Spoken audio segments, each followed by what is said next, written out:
Les drapeaux sur la mairie d'Héricourt sont en berne. Dans cette ville, à gauche depuis au moins un siècle, Jean-Pierre Michel avait bien sûr quelques adversaires politiques, mais surtout beaucoup d'amis. Fernand Burkhalter, l'actuel maire, en était un. Il salue l'action de ce visionnaire, premier magistrat d'Héricourt de 1983 à 2004. Face à la crise industrielle textile, la ville a été bouleversée. Il a sorti la ville de l'ornière dans laquelle elle se trouvait, liée à cette crise textile, etc. Et beaucoup de friches ont été réhabilitées. C'était aussi un homme de culture.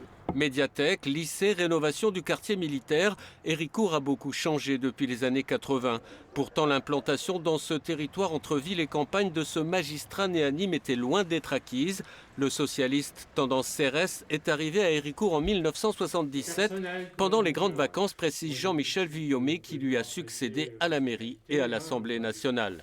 Lorsqu'il est arrivé, à l'époque, on appelait un parachutage, tout ça c'était au niveau politique, mais il était aussi également tout de suite adopté.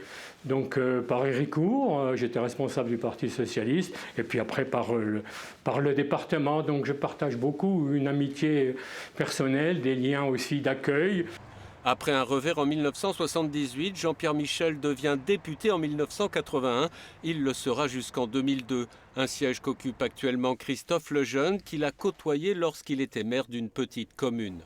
C'est un grand vide, mais il a laissé son empreinte et c'est avec une grande fierté qu'on lui rend un hommage parce que toute cette énergie, il l'a portée pour notre territoire et aujourd'hui nous avons besoin de personnes de sa trempe.